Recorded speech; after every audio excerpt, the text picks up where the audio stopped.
Yo, what's up, you guys? So today I wanted to bring you guys an in-depth tier list for max level 160 PvP. Now, obviously, with every single pack and every single spell change, the meta shifts a little bit, which will change up the opinions. But as of the 5th of August, which is today, this is my opinion on the tier list of how the max level PvP rankings go. Now, if you guys do not know who I am, my name is Matthew. I was the highest ranked life at the end of 4th age that was actively queuing. I was the first life warlord. I was warlord from seasons 2 through 6, and I've also been marshal on 3 other schools, not life. So I feel like I have a good grasp on what I'm talking about. If you guys want to see more videos like this, feel free to let me know in the comments. With that being said, I'm going to jump right into it. So obviously, number 1 is going to be life school. Now, I'm sure a lot of you probably predicted this. I'm just going to start off with number 1. Just so the people who are just looking for my opinions got it off of that. I'm going to explain why. So there are multiple reasons as to why life is the best school right now. Obviously, regenerate, crazy spell, given the fact that life's stats are practically perfect. Now, as you can see, I'm not warding right now, but I have 12,000 HP. I have exactly at my damage cap, which is 161, 7-3 universal resist, which is crazy. I have perfect life accuracy and perfect accuracy for 2 other schools if I want to use utility hits. And I can switch up. Those are obviously with pens, so I can switch those up very easily. 700 block, 46 pierce, 94 outgoing, all incredible stats.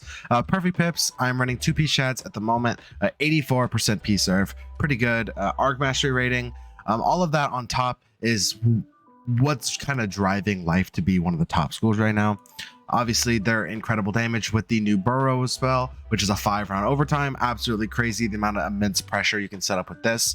On top of the fact that life now has the centaur change, which you guys probably saw in my last video, which now changes 4 traps, up to 4 traps into 4 40% life blades. Now, I've made my opinion on this very clear, but that is one of the things that is driving life to be a top school, because basically myth and fire, you can forget about beating a life, because if you're trap stacking or your identity is around traps, it's kind of game over with this. On top of the fact that, of course, life still does have Satyr and Caddy, very strong spells. On top of the fact that they have 8 base bubbles, they can pack as many defensives for shambles as they want.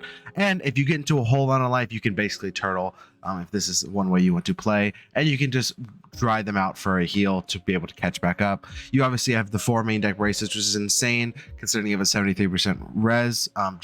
The brace adds on to that, and you have an item card brace if you're running the meta gear. All incredible.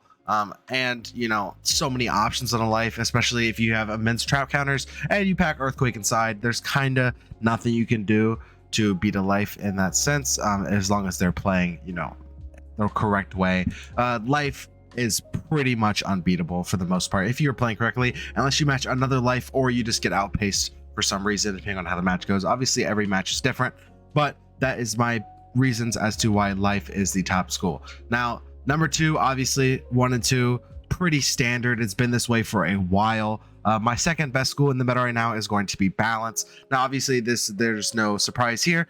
Balance has Mana Burn, Lore Master, Hydra, all incredible spells, on top of the fact that they have Clockwork. So if you are fighting a life, you do have a little bit of an advantage if the life is trying to go through unprotected overtime heals with Goat Monk or Hungry Caterpillar.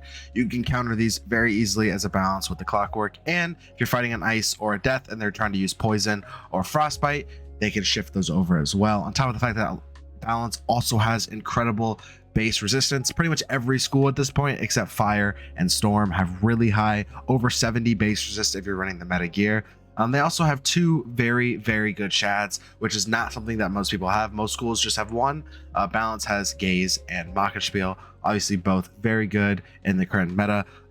Being able to run double ward without punishment and being able to run double pens to any school that you struggle against, you can easily pen or ward to. There is no limitations on your pens. Makes Balance one of the strongest schools in the meta purely because of that, and you can aura as a Balance, and you do not really have to worry about the other school oraing back against you, because if they do, you get a free 1,000 damage for 2 pips. Has been super strong ever since the Lore Master change. Obviously, Balance in the history of the game has been extremely good, but right now it is probably the second best school in the game.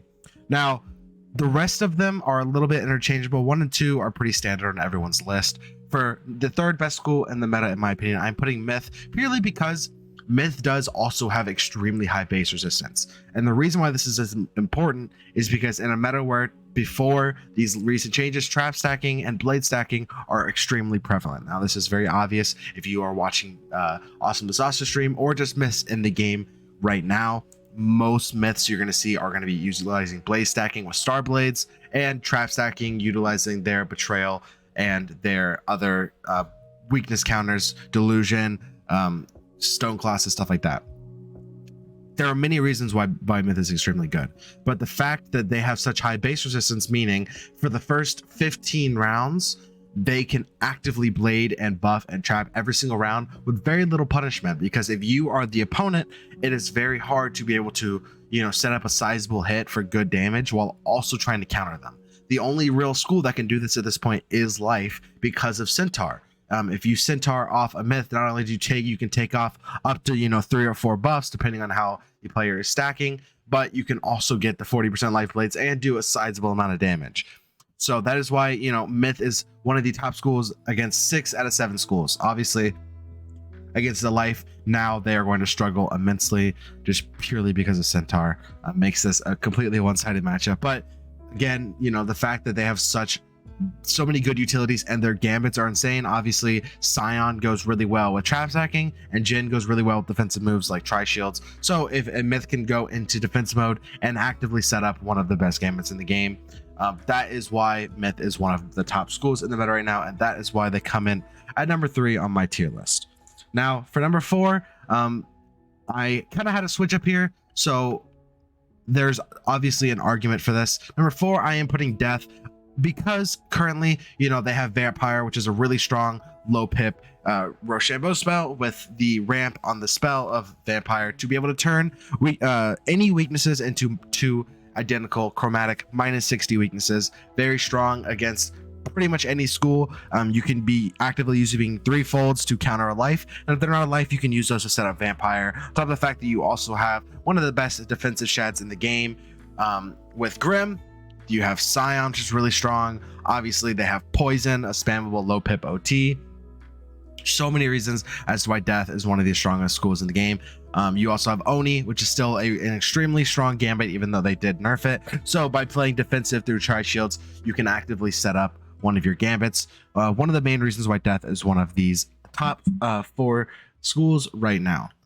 For number 5, there was definitely a little bit of movement here as well. Number 5, I'm going with Ice, purely because mainly of the 2 schools below it and the reasoning as to them. But obviously, Ice has extremely high base resist still with really good damage. You have the best defensive shot in the game with A-Bomb, Abominable Weaver. You still have Frostbite, which is a P-servable OT that does a really considerable amount of damage. You have really good weakness counters. You have really good shield gambits with Scion.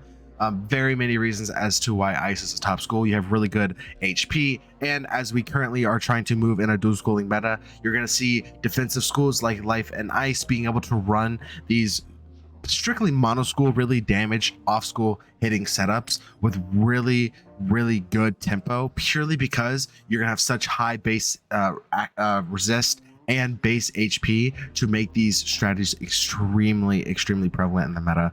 So that is why Ice is coming in at 5. More importantly, as to why the 2 schools below Ice are there. For number 6, I'm going with Storm. Now, there's a few reasons why I'm putting Storm here. Obviously, Storm and Fire are both extremely lacking in the meta right now. Storm does have lower base HP than any other school in the game, but through Berry Surprise and Dark and Stormy, they do have immense healing capabilities because they are protected overtimes. Not many schools right now are getting full value out of Triton, because you have to basically dedicate all your pips to Storm pips to be able to consistently run Triton. And a Storm can use Berry Surprise, you can bait a Triton and then use Dark and Stormy. One of the main reasons why Storm is here. Obviously, Storm is lacking a lot of things, but their damage will always make up for that. Storm does have really good damage and really good pierce, and obviously really good healing utility if you choose to go that route. So that is why Storm is number 6. But more importantly, the reason why Storm is number 6 is because of the number 7 school. Obviously, Fire is the worst school in the game right now.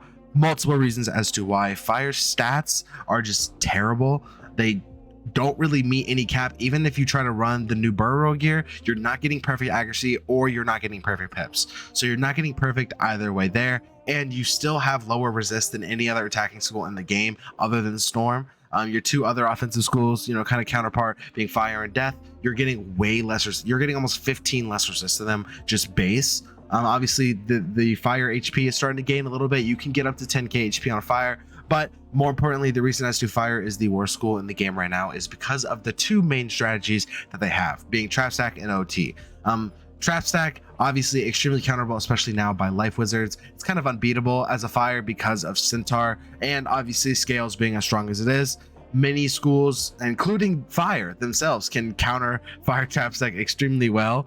So if you fight an OT Fire, you can get absolutely destroyed because of Gen's Reversal, and they can turn them into overtime traps and absolutely destroy you. So obviously, especially with the potent trap nerf, Fire can really only get, you know, 3 different traps, assuming you have an item card pet, and it does get countered. You're not really looking at very many buffs for trap stacks themselves, and obviously you're extremely flimsy. So if you fight a school like a Life or something that is also blade stacking or trap stacking, you can die very easily.